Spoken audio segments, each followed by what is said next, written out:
What's up, everyone? Good morning. Welcome back to Shaw Locals Bears Insider Podcast. I am Kyle Nabors, along with Sean Hammond, who you made it out of Soldier Field last night. You got past any burning cars or any riots going on after that one ended. I kid, of course. Slightly kidding. A lot of angry people yesterday after a 31-28 loss for the Bears, and understandably so, Sean. That was you have it's easy to get lost in recency bias. Um, we'll see how I feel in a few weeks, but that seems like it's going to easily rank in the top five in maybe most devastating losses that I can remember for the Bears.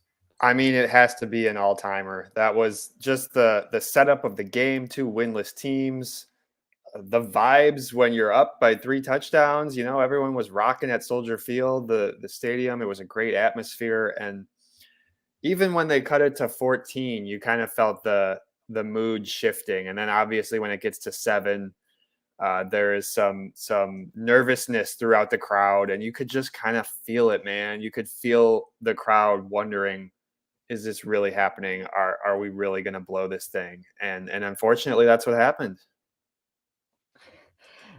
You were right. When that went down to 14, I don't know. I'm taking it you felt it too. I think anyone who's watched enough Bears football got that vibe at that moment.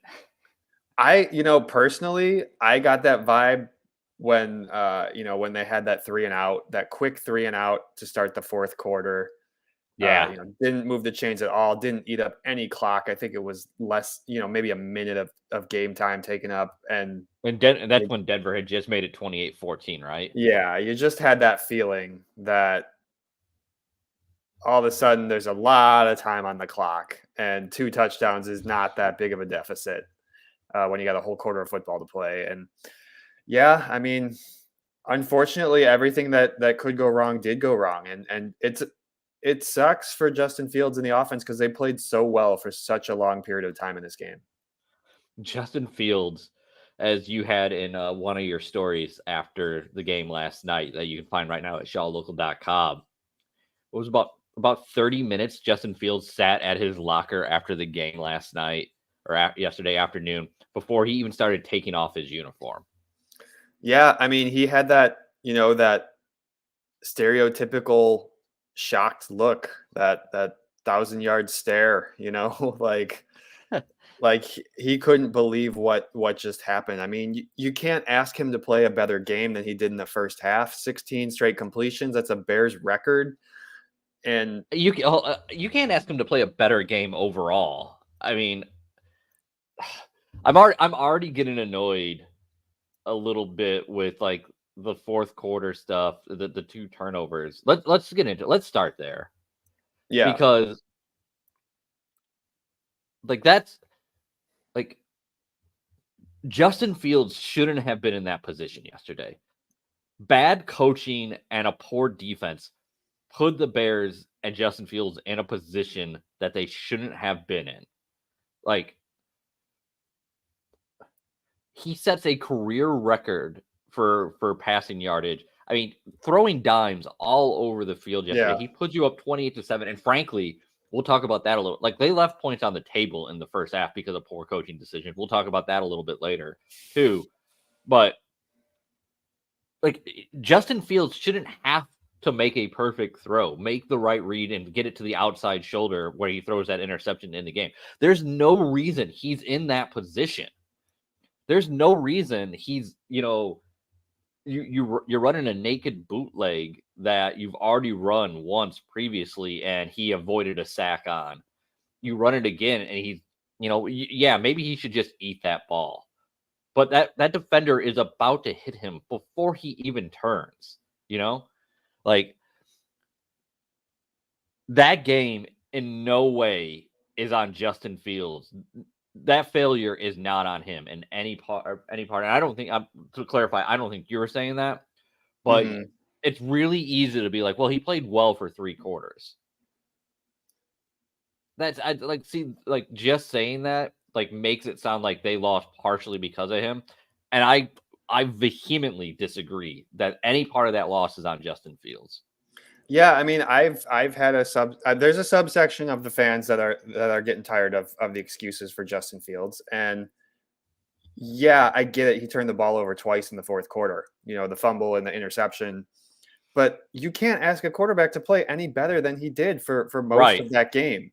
And I'm not going to sit here and say that Justin Fields played great the first 3 weeks. I can't do that. You know, he didn't.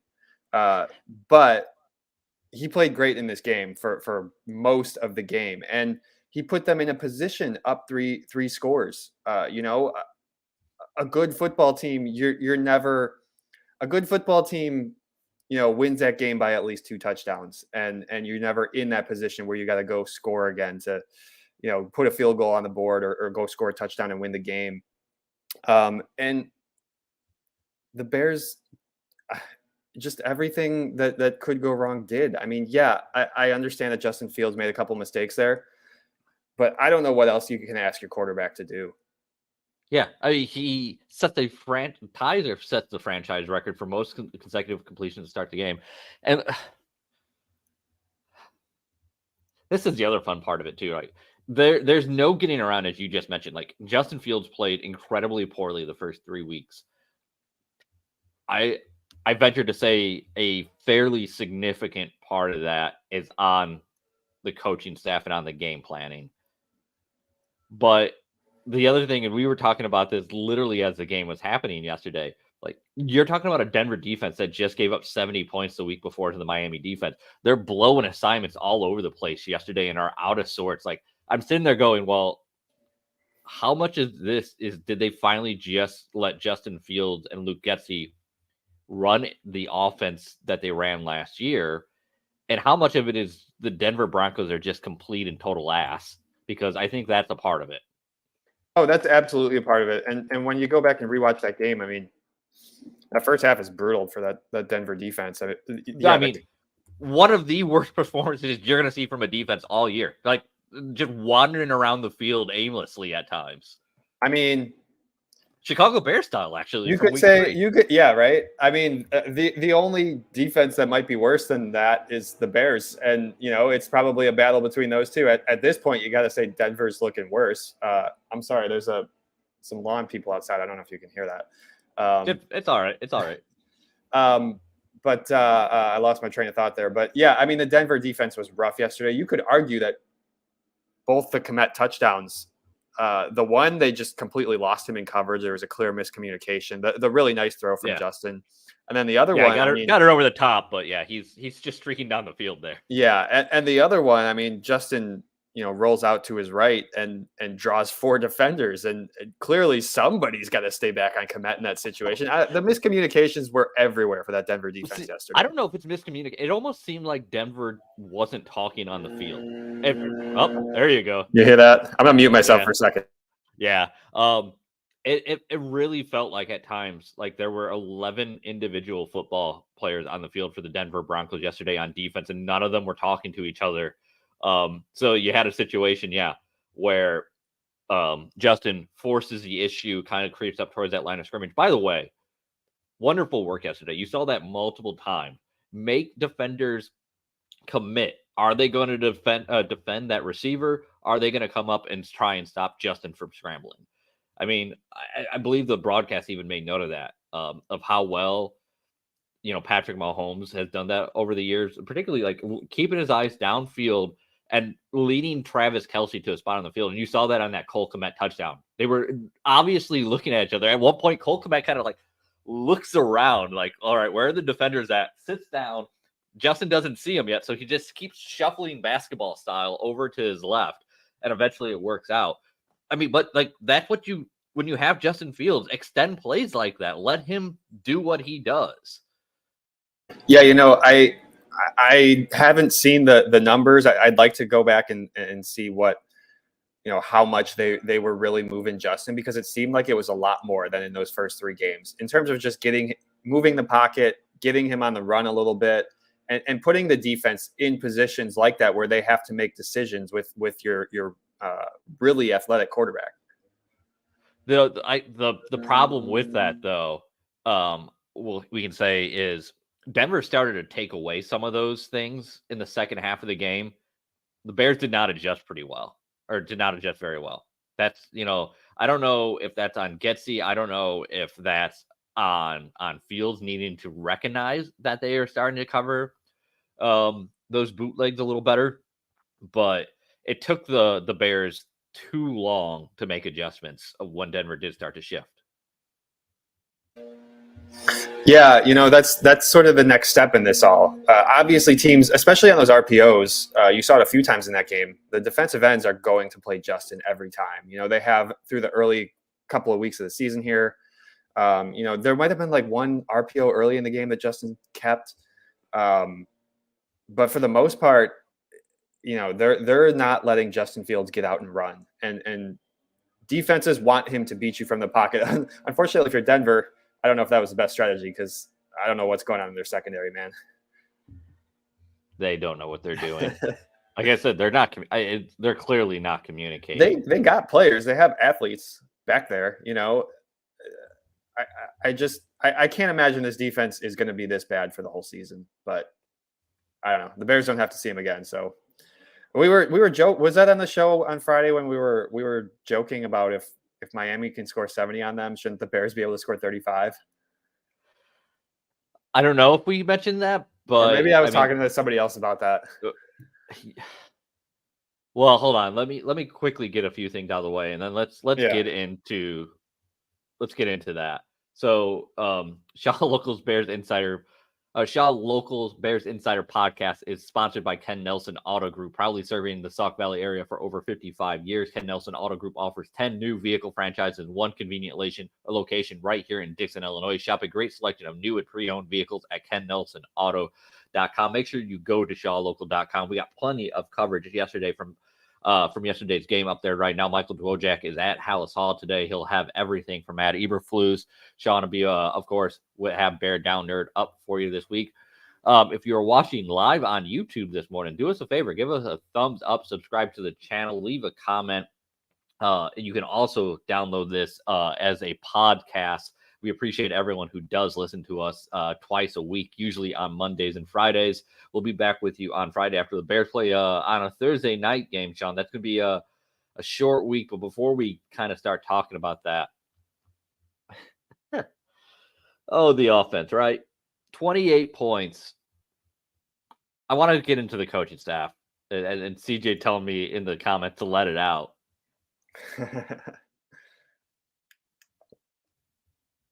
So let's start at the beginning. First drive of the game. Bears moving the ball. Immediately you recognize, I recognize, like, all right, this looks a little different. Like, there's more rhythm, there's more cadence here. Like, push the ball. You get to midfield, 4th and 1, you punt it. And I'm immediately like, well, that's pretty conservative. But it's as if Matt Eberflus is a goldfish and completely forgets that his defense is one of the worst 3 defenses in the league. Punts the ball away. Denver goes right down and scores. And then it comes back on the next drive and goes for it on 4th and 2. Dumb play call. They get it, though. It like, Sean, does nothing transfer over from week to week with this coaching staff? Does nothing transfer over from possession to drive? Possession? I thought the first one, it was a little bit longer. It looked like it was about 2 yards. It might have been 4th and 1 in the officially, but it was a long 1 yard or whatever. But I don't think that's much of an excuse not to go for it. It's like you had essentially the same situation twice, and you chose to do 2 different things. Both in the first half. Like, I don't understand why you would do one and not the other. Right. Based on what rationale are you? There's no rationale. I'm sure Eberflus will be, with everything that went on in that second half, that kind of got overlooked in the post-game media stuff. But I'm sure that will be asked today on Monday morning, and I'm curious to hear his answer. You got that, and then to end the first half. So, like, you're leaving potential points on the board on the first possession of the game. Okay. You then take off. You're putting up points. You end that first half. You're facing a 4th and 1 there. Denver is out of timeouts. The Bears, the clock is ticking. 4th and 1. They have 3 timeouts at about 30 seconds. Sean, everyone listen to this. I have never, Sean can tell you, this is his third beat. I have never told Sean at halftime to call me because I was like, listen, like, and again, such things went so crazy in the second half. I don't think you even had a chance to talk about Kyle this was post-game. livid at halftime, guys. Livid. I mean, this isn't a Bears thing. This would go for any football coach. Like the absurdity of this. 30 seconds left. You're on the plus side of the field. You're at Denver territory at what? About the 45-yard line. All right. So you don't want to get super aggressive and call the timeout right away. And if you don't get it, you give them about 20 seconds, 18 seconds, something like that. They can easily get into field goal range and get 3 points. I get that. Yeah. Go ahead. But Sorry. Keep going. No, you know where this is going. Yeah. But what you don't do when you have 3 timeouts is bring it all the way down to 4 seconds and then almost get your quarterback and your receivers murdered on a Hail Mary when you have 3 timeouts. All you have to do in that situation, run the clock down to 10 to 12 seconds, call the timeout, run a play. You can run a draw play up the middle and try and catch them off guard for 7 or 8 yards to set up the field goal. Throw the ball. You can use the entire field because you have timeouts. You have the timeouts. And when you run that play starting at 10 to 12 seconds, if you don't convert, whatever, you're going to leave 4 to 5 seconds to a team at their own 40-yard line and with no timeouts. Running it down to 4 seconds was the absolute most asinine, worst thing he could have done. And it's, I just, what is the thought process here? Yeah, that whole situation, you're right, Kyle. Like there's no harm in going for that and doing exactly what you just laid out. I mean, okay, you don't get into field goal range. Yeah, you give up the ball right over midfield with barely any time on the clock. You've been scoring all day long. Not only losing Justin Fields' perfect completion percentage or whatever was a very minor thing there, but it was a very Bears way for them to lose. It was a very Bears way for them to end that streak. But on top of that, he got clobbered, and you're throwing the ball 50 yards downfield. The clock management there didn't make a whole lot of sense to me. I'm with you, Kyle. Like that was. I don't know if they were just confused. If sometimes I just wonder if Matt Eberflus is confused out there. I don't know. And I get it. Like it's hard to make these decisions. You don't have a lot of there's time. A reason. There's a reason there's a high turnover for NFL head coach. Like it is an incredibly complicated job, and trying to be able to process everything you're trying to process in real time and make those decisions. I get it. It's not easy, but you're paid a lot of money to be able to do it. And you are literally lighting points on fire. That's what you're doing out there. I know it's the first half. It's, a lot of other stuff went on in that second half, but you're talking about potentially 3 more points that send this game into overtime. Let's say they get a field goal on that first drive. They don't get a touchdown. Maybe they settle for 3, right? Then they get another field goal. That's 6 points they left on the field. That means you win that game. That those turnovers don't matter. That Justin Fields isn't even needing to pass the ball where he can throw an interception with 3 minutes left because you're trying to run a 4-minute offense and run the clock down. Like you put Justin Fields in a position to lose the game yesterday by bad coaching. And I personally, watching that game yesterday was a little surprised by the aggressiveness we saw from Matt Eberflus because I have always saw him as a conservative coach. As how many times were we talking about it last year, Kyle, where it seemed like they played for 3 points? And while I like that they went for it on that 4th and 1, I wish they would have done it both times. I like the aggressiveness in that situation. I'm just so surprised by the way that played out there at that end of that first half. I mean, yeah, why wouldn't you go for the 3 points? It seems against, what I thought I knew about Matt Eberflus was you're going to take the easy points when you can get them, and throwing a Hail Mary at the end of the half there after letting the clock run down just doesn't seem to jive with that. And then, of course, you get into the fourth down play at the end of the game there. Yeah, I mean, why? I love aggressive play. I do. I mean, it's But the you got to right take call. the lead if you have a chance to take the lead, right? Analytically, that was the right call. Is that what you're saying, Kyle? Well, analytically, it actually says kick the field goal. Okay. But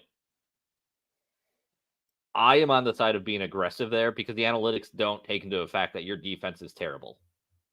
That's true. You know? So my issue there is the play call again. Like, Justin Fields is having a career day. You are 0-3. You are trying to figure out, is Justin Fields the future of this franchise? And you take the ball out of his hands and run it up the middle behind a bad offensive line. Yeah, I mean, I get that Khalil Herbert was having a great day, and I get that you were running the ball really well. But in that situation, I think you want the ball in your best player's hands. And I know Justin said it was an RPO. They played me, so I handed it off. I don't know. There's a million different things you can do in that situation. Just sneak it then. Yeah. I mean, we saw the Bears with your quarterback, not your tight end. Yes. Oh God. What is with that? Stop it. Take it out of the playbook and burn it. I don't know if you noticed on that play that Justin was getting in there, giving him a little push too. Yeah, I saw that he came up because it was clear your offensive line. Listen, that play will work. That play can work if you have the Philadelphia Eagles offensive line. Yeah. That play doesn't work when you have the Bears offensive line. Like, no push whatsoever. Your quarterback is in there trying to push Cole Kmet forward. Yeah, so I mean, I'm with you. I mean, I want the ball in Justin Fields' hands. 4th and 1, game on the line. You know, if you're gonna gamble at all, because you're essentially you're passing up an opportunity to take the lead. Keep the ball in Justin's hands. I don't even care what you do. Throw a pass. I don't care. Put the ball in Justin's hands. And if you kick the field goal, they burned a timeout too. They took all the time off the clock and then burned a timeout, which guess what? They ended up needing that damn timeout. Like, this isn't frustration because the Bears lost. This is frustration on my end because people are being paid a lot of money and they can't do their job on a very basic level. Like, you burned a timeout for no reason. Like, yeah, in the tie game with 3 minutes to go in a tie game, you didn't need to do that. Like, I'm at a loss for words. So I was texting you yesterday, right? Yeah. Let's go here with this. Like, Tori and Covenant. I'm sorry that we're not throwing stuff in the chat. We're really appreciating, guys. I am kind of keeping an eye on what's going over We'll get here. We are getting over there. I'm just ranting apparently over here, but I see coaching malpractice from CJ Will. I mean, the best thing that happened to Matt Eberflus already today or this week is the fact that the Bears play on a short week. Because if they played on Sunday, I'm not saying he would be fired, but the odds would be higher that he would have lost his job after what occurred yesterday. You're not firing a head coach on a short week. No. I texted this to Sean yesterday. I have no, like, if they fall to 0-5, they go out and lose to Washington. And let's be completely honest here. After what we just witnessed, does anyone have any faith that they're going to come out and beat Washington? If they fall to 0-5, I don't know how Matt Eberflus is the head coach of the Chicago Bears come Friday. Well, yeah, that's the thing. You haven't a long week then. You got what, 9 days until your next game? If they drop to 0-5, they lose this game to Washington, I could absolutely see that being on the table. Look, you got a new president, new CEO. You don't know what his opinions are on the timing of making such a decision, but I gotta think that it's on the table at this point. Um, you're not gonna do it on a short week. They got 3 days to prepare. This is this is the exact scenario when all that what turned out to be a not accurate report from the Matt Nagy era, when Yeah. Patch reported that he was going to get fired. That was a Thursday game, and um, And it seems like God, it was so dysfunctional when yeah, we look back at that time where things were at with the Bears organization. And it seems that would be such an improvement from where the Bears are at currently. Kevin Warren, I mean, obviously I wasn't in the locker room. You were yesterday. Kevin Warren, though, walked through that locker room immediately after that game with players sitting on the floor, Justin Fields sitting at his locker. Like, what do you think? You had video of Kevin Warren, I know on X, of him leaving the stadium yesterday. Like, you got to wonder what is running through his head after yeah, that. you do have to wonder. And yeah, he does come through there after every game, and he really is like, he's kind of like a politician. He's shaking everybody's hands. He's literally like all the not all the players. Obviously there's a lot of guys running around doing their own thing, but like when people see him, they he shakes their hand, he says good game or whatever, and He's a politician by trade. yeah, Like, that's it's literally like, yeah, like your congressman walking through the locker room where yeah. I mean, everyone, well, yeah, that's what you are when you're the president of college football. Like the yeah, Big Ten. You're essentially a you are, politician. yeah. Yeah. When you're working with all of those university And presidents and athletic departments. So you know yeah, what? As they're trying to get this stadium built, he's essentially a politician yeah. advocating for the Bears. So that's basically his job. But yeah, the locker room was emptying out. We had been in there a while.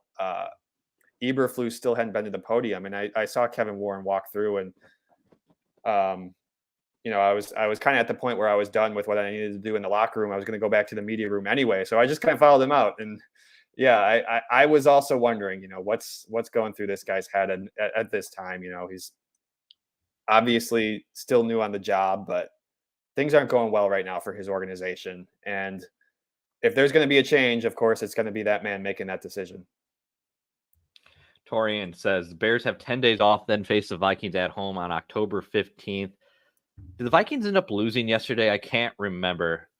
They were losing to Carolina for a majority of that game. No, the Vikings won that game because, yeah, Okay. 21-13, because that, of course, enabled the Panthers to drop to 0-4, and now we're looking Yes. at the Bears with the first and second overall pick at the moment.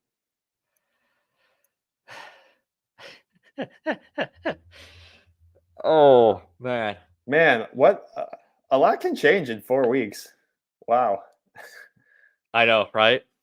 I remember thinking to myself, like, all right, anywhere from 7 to 10 wins is a reasonable projection for this Bears team. I was on probably the lower end, 7 to 8, but if things go right, they could get to 10 wins. Sports Chicago style checking in. Whitehair has been cheeks thus far. You're not wrong, man. The interior of the Bears offensive line, um, Lucas Patrick has not played well. Cody Whitehair has not played well. I have, obviously, with Nate Davis, things have been weird. Mhm. I'll ask the chat here because there were bigger issues yesterday. I did not pay a ton of attention to Nate Davis to see what type of a game he had. Sean, do you have anything? Chat, do you guys have anything? I thought he was fine. The bigger issue is Lucas Patrick at center. Yeah, I don't know if you saw, Adam Hogue shared the clip from that intentional grounding play that Justin had in that fourth quarter, and it looks like Lucas Patrick just stops playing. I mean, he initially blocks the dude and then just lets him go right by him, and causes the pressure that forces Justin to throw the ball away. And I'm much more concerned about that situation. You got to get Tevin Jenkins back. Hopefully, it's possible he's back this week. We'll see. He's eligible to return after 4 games, so he could be back by Thursday. It sounded like Matt Eberflus was optimistic when he was asked about it last week. So maybe that's a possibility, and then you can shift Whitehair back to center and get Lucas Patrick on the bench. Appreciate the people chiming in, feeling that Davis had a pretty good game here. I like that Davis is decent. CJ says Davis was average. Patrick makes Whitehair look worse. I do wonder about that with Lucas Patrick struggling to the extent that he is there.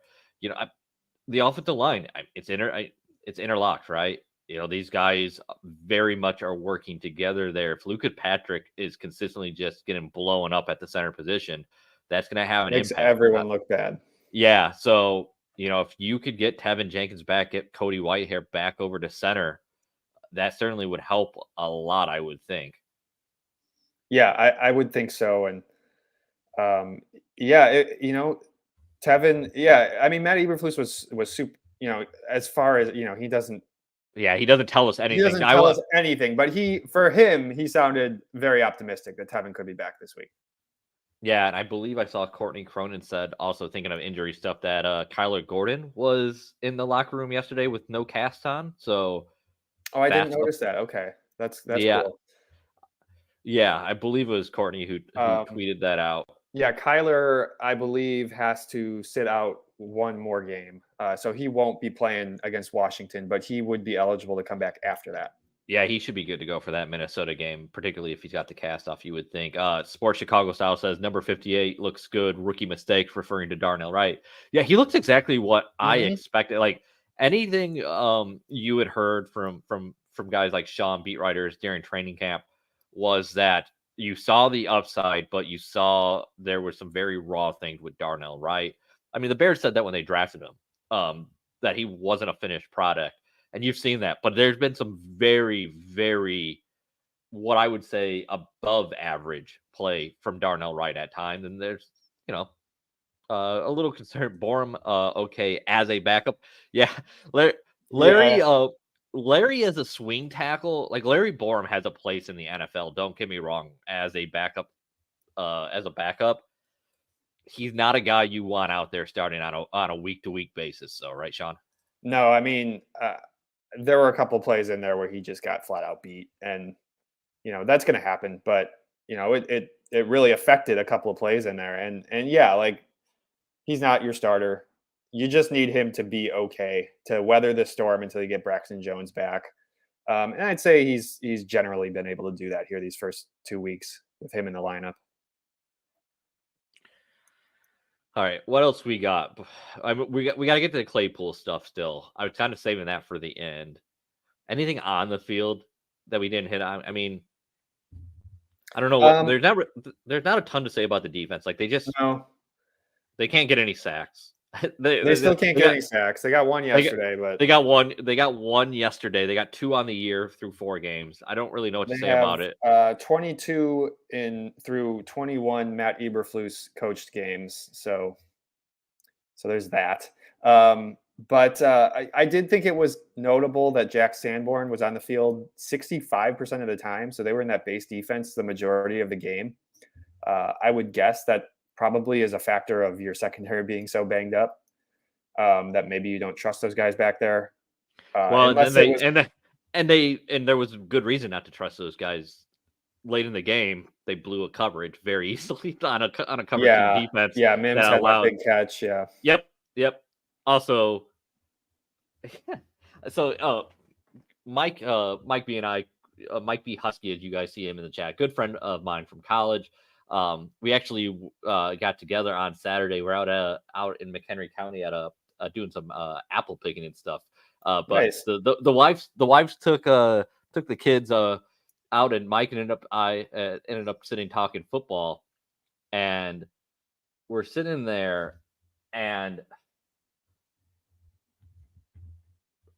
Mike, help me out here. Where I actually lost my train of thought for where I was even going with this. But there was a specific point he made that I wanted to make sure to bring up on the broadcast today. Mike, I know you're sitting here with us, so save me here, Sean, while he does that. There was someone I wanted to bring up though. Well, you know what? I'm going to tell Mike that I'm going to steal his stat from last Friday when he was talking about the 0-16 teams and how this Bears defense is worse than Oh, the but 0-16 Browns and Lions. So look for that in Bear Down Nerd Up this week. yeah, I'm gonna dive definitely. into that. Yeah, the point about the coaching staff being bad because no one could take over. Well, yeah, Mike and I had a wide ranging conversation. That was one of those. He actually had talked about it. I think it was Lawrence Holm. He had Lawrence had mentioned that on 670 Score last week about like why haven't the Bears named a defensive coordinator, right? And it's like, why is Matt Eberflus doing it? Like, are you saying that you don't trust anyone on your staff enough to fill, take over for Alan Williams? Like, what does that say about the staff you hired? Right? Yeah, no, that's totally fair. And you wonder too when obviously the offense played a good game yesterday. I think that alleviated some of that pressure on Luke Getsy. But when we were talking 2 weeks ago about, or even just last week about, what if they were to move on from Luke Getsy? Same situation. Like, who would you promote? You got a lot of young coaches, on both sides of the ball. I'm walking the dog yesterday evening and thinking about what happens if they do fire Matt Eberflus, and I think it's Luke Getsy, right? Like, if you fire Matt Eberflus, you're already without your defensive coordinator. I'm pretty sure Luke Getsy is going to be the guy because at this point of the season, you're now 0-4. The playoffs are dead.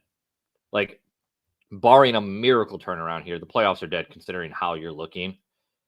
What this now becomes is determining, is Justin Fields going to be the guy next year or not? That's the only thing that now matters about this season. And to me, like, if you're going to make a change from Eberflus, put Getsy in charge, be like, hey, you fix Justin Fields, you make this work, then the job is yours. If not, you're in perfect position to cut bait, find yourself a new coach and new quarterback to start next year. I wouldn't put it past the Bears to go with Richard Hightower instead. The more experienced coordinator. I don't know if that would be the right move. Richard's a very nice guy, but I'm with you. Like, obviously, you would want. Yeah, this is all about figuring out this offense and figuring out what you have in Justin. And I agree with what you're saying, Kyle. I mean, that would be my choice as well if I were making that decision. And not only are all these coaches young, talking about the assistant coaches, but how many NFL teams bring in, some type of veteran coach in like an advisory role, or just have like a veteran dude, in the building in some capacity who you could lean on in a situation like that. The Bears don't have that. Yeah, the big question there, the big concern if you make a change from Eberflus, like a guy with Getsy, like as we're talking about with Eberflus, it's really hard to be a head coach and manage every aspect of the game. And I go back to, I just was saying, you want to find out about Justin Fields. Well, are you taking away, Luke Getsy being able to help Justin Fields by making one him of head his coach? primary voices. Yeah. In his ear. So I mean, those are things you're trying to consider right now. I can't believe it's a month into the season, and I even have to have this conversation. But I don't know how you allow Matt Eberflus to continue to be the head coach of the Chicago Bears with what we've seen through the first month. I mean, they've lost 14 straight games. Yeah. They're not getting better. His head coaching record, as the coaches love to say themselves, the tape is your resume, your record's your record. His head coaching record is awful. Yeah. Okay, let's get into Claypool before we wrap this up here. We got to get going here pretty soon. Yeah, we got to talk about this situation. So Chase Claypool not at Soldier Field yesterday. We had learned on Saturday that he would be inactive. That report came out. We already find out this morning. I don't know if it's been confirmed by the Bears, but I know it's been reported on the radio that Chase Claypool will not be at Hallis Hall this week. That was directly from Matt Eberflus's segment Okay. on ESPN 1000. So yeah, that's from him. Okay, that is from him. Well, let's get this part out of the way. We can officially call this Ryan Poles' worst move in his Bears tenure by far and away now. Like the Chase Claypool thing. There's no more debate. Yeah. This is over in Chicago.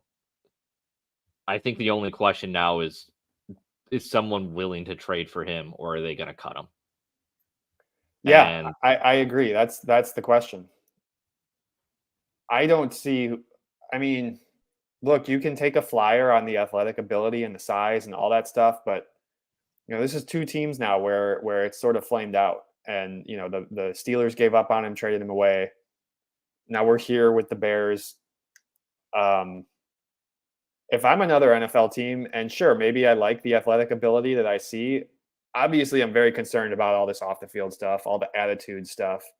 And if I'm another team, I'm just going to wait till they cut him. Why would I give up anything for this guy? yeah, I completely agree with you. And so that's the, I don't know, the procedural, what do you do with Chase Claypool? The other issue is what occurred yesterday post game. Again, questioning Matt Eberflus as a leader here. What was that? Like that his answers. Do you want to walk through that, Sean, and try and Yeah, you know what? Maybe I give should context? dig up the exact quotes exchange. here. But while I do that, yeah, I mean, it was handled, and it seems like pretty much every time there's some type of controversial issue and Matt Eberflus is at the podium, it doesn't get handled very well, or it's fumbled about. And this was just another case of that. While you're looking for that, CJ says Bears look underprepared every game, but it says it's about focus and execution. That's the word I was looking for, execution. And that's where I was trying to remember. Mike and I had this conversation, and this is a really, really good point from Mike. At some point, right? Like you heard it yesterday in the press conference. Well, we just got to execute better. We got to execute better. Execute. At some point, you just keep saying you got to execute better because you don't have answers on how to fix it. And you're talking about professional football players. You keep telling them to execute it when they're like, man, we can't run this. Like it's not about like we can't execute it. We need to change it. Like execute. No, fix it, change it. And I think that's a really good point by Mike. Like you're hearing it. If he's saying that publicly, we just got to execute. We just got to execute. He's saying that in building. Yeah. Right? Oh yeah, absolutely. Like I don't think it's landing at this point, man. I don't think it's landing. And it's like with the defense, how much have we talked about, he's the unwillingness to get away from his scheme and the base 4-3, the rush 4, don't blitz a whole lot. And it's that same situation where sometimes you got to mix it up. You got to change things. I know that's you want that to be your identity, but good football teams in the NFL have multiple identities. Good football teams adjust and make changes and can do what they got to do to win football games. Yes. I got this. Go ahead. Okay. No. Go ahead. Okay. Here's what Matt Eberflus said about Claypool.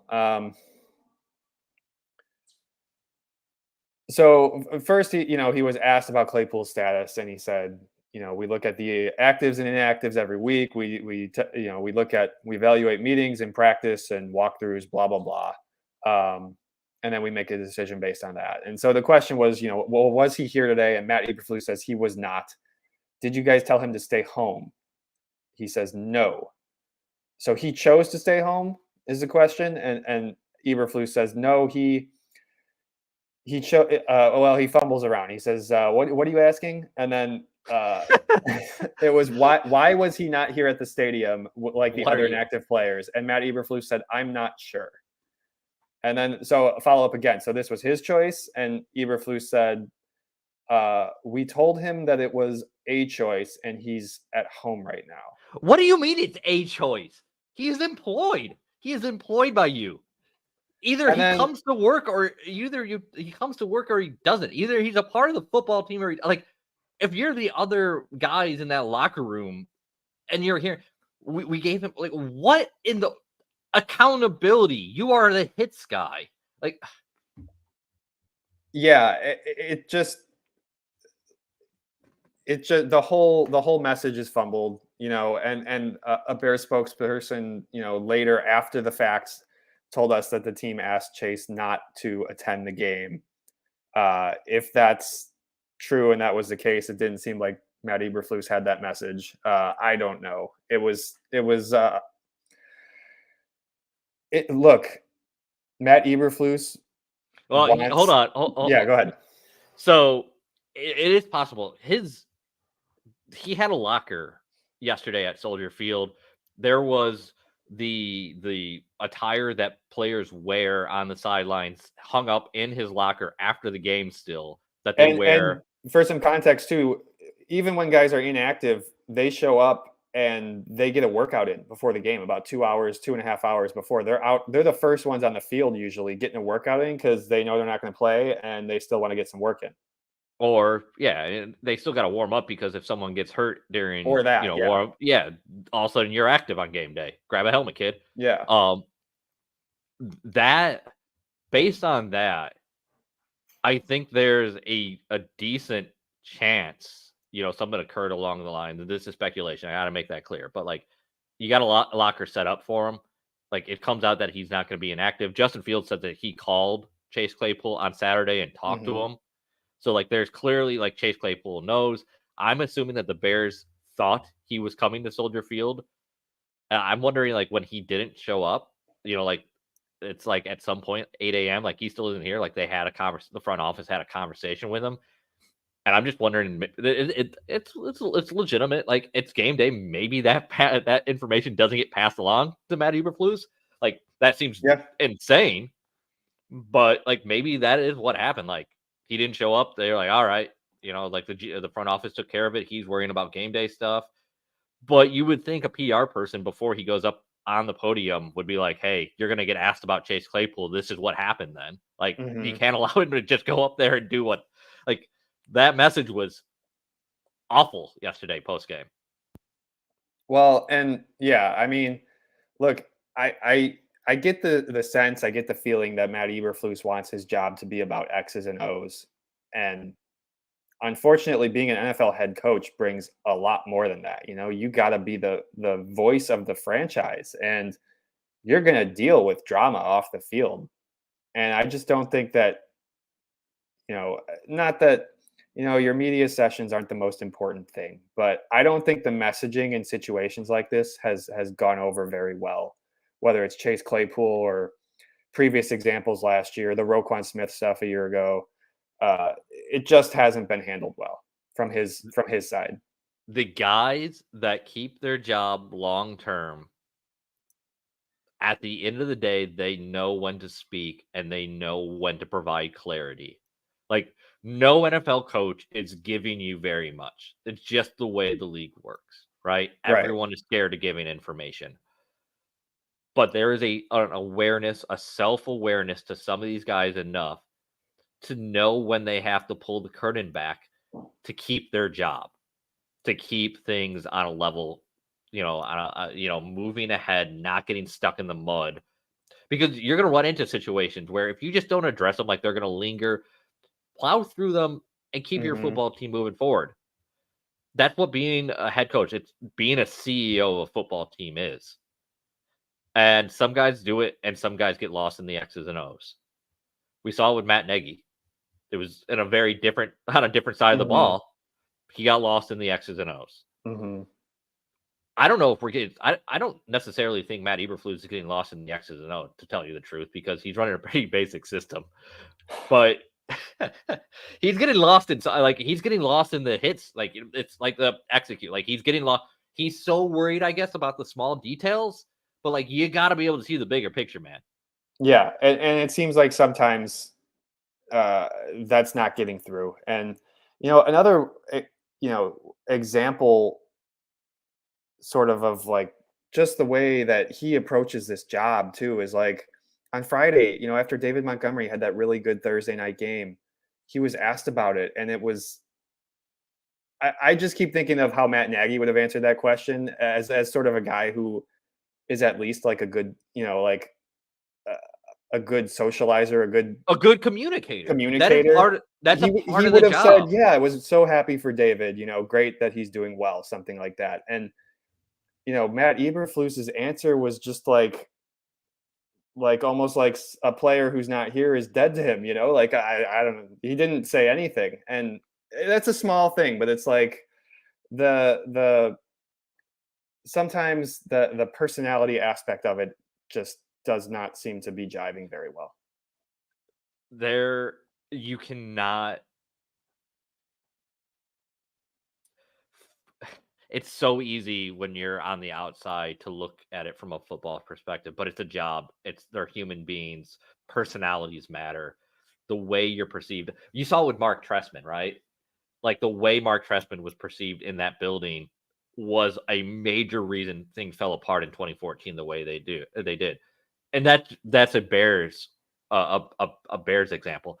You can see Mhm. that around the NFL over the years. Like when things really go off the rails, when like a personality is not meshing with an organization, things get weird really quick. This has all the hallmarks of it. I mean, it is what it like. There's no getting like it. Just we can end the show here, I guess. Right?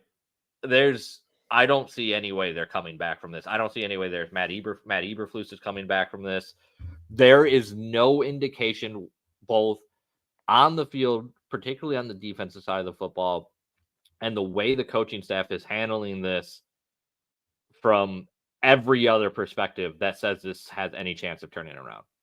I mean, yeah, even if you win this game Thursday night, great. I don't think that that's going to give Bears fans a whole lot of optimism for the future. And there may be some fans who are in that boat where they just want to see another loss and hope that means that's it for this coaching staff after an 0-5 start. Well, after the way Justin Fields played that last game, there are people that are rooting for another example of that. Like they're rooting for another 300-yard Justin Fields game, but somehow the Bears lose, and that leads to Matt. I mean, we've reached that point. People are It's going to be looking for to thread that needle. Yeah, at this point, it feels like that outcome is somewhat inevitable, and at some point, we're going to be talking about the end of the Matt Eberflus era. But um, yeah, I mean, you got a quick turnaround here, and I mean, it is a winnable game, Kyle. Like they can beat the Commanders. I think the Commanders have looked better. I'm sorry. It's just how long are we gonna go? Well, it's a winnable It's a game. win. I mean, the schedule. Again, Yeah, yeah. how long can we say that? If we're sitting here in a month and they're 0-8 and we're saying, "Oh, well, those were all winnable games," I don't think that leads us anywhere. I'm kind of rooting for it at this point. I'm just gonna go full masochist here and just root for absolute chaos and disaster. Why not, right? Let's make this fun. We'll see what this week has in store. Yeah, as we mentioned, Eberflus said the thing about Claypool this morning. He does have a media session in a little while today, so I'm sure we will get some more Yeah. context on that. Maybe we will certainly get more questions from Matt. I don't know if we'll get more context, but Yeah, it's not even noon.